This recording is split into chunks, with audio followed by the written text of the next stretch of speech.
Alright, so the first boss in tier 2 is Tire Rage Maw. His whole thing is he deals damage inverse to remaining health, which means the more his health decreases, the more his damage will increase. Now I have to say that there's not really much strategy I can give you with this fight. This is a very, very easy fight. It's probably one of the easiest fights other than maybe Hammerfell.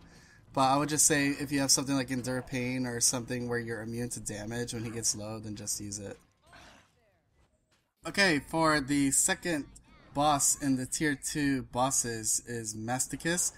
It's kind of funny that so far I think these first two bosses in tier 2 are actually a lot easier than the some of the bosses in tier 1. Not saying that the bosses in tier 1 were particularly challenging, but some of the bosses in here are fairly easy. So basically what it is Masticus has a crap load of HP, and the only way you could kill him is by picking up these orbs, which give you a ton more damage, and then you can take off his health more. Now I actually overdid it in this video with grabbing the orbs.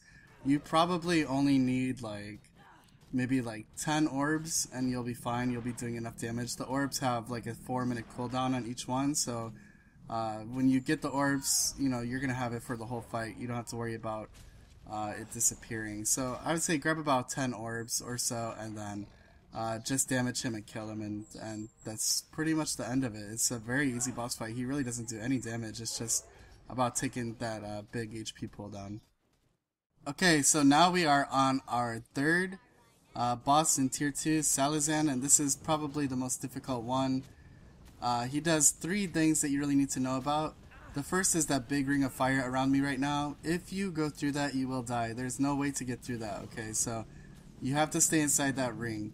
The other thing he's going to do is he's going to throw those little reticles down that are trying to burn you or on your feet while you're running. And he's throwing little fire tornadoes at you as well. Like right there was really close. I almost touched the edge of that, and I would have died. So while you're in the ring of fire, he's going to be throwing these fire tornadoes and even some reticules down at your feet. So you just need to keep moving on the outside like I am. Keep running around on the outside, and once you get in that ring of fire, make sure you're dodging those tornadoes and the fire fields he's throwing down at you. Okay, so the last tier 2 boss is the Cravenous Rue, which are 4 pirates. Now what you need to know about these pirates is that they all have an active ability, but when you kill them, they give a passive ability to the rest of their allies. Now, there's not really a strategy that you have to follow. It's more a preference, but I'll talk you through mine. I like killing Stitches first because I don't want that active heal around. And when I kill Stitches, she'll give regeneration to the rest of her allies, which is not really that big of a deal. It's not a very strong regeneration. Now, I like to kill Captain Barnacus next because he inspires allies, giving them swiftness, might, and fury.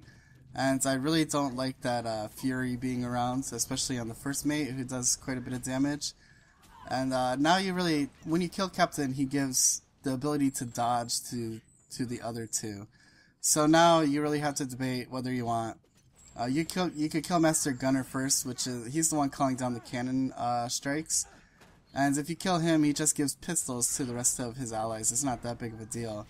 If you kill First Mate next, First Mate will give envenom blades to the rest of her allies. So you just debate which one you want to kill first. I like killing Master Gunner first because I think the Ace in the Hole passive ability that he gives to the first mate is not very strong, and doesn't really change much. So then now I can just focus on killing the first mate, and I mean that's pretty much it for the boss fight. There's not really a strategy you have to follow, but my strategy was to kill Stitches first, then to kill the captain, then to kill the Master Gunner, and then I kill the first mate last.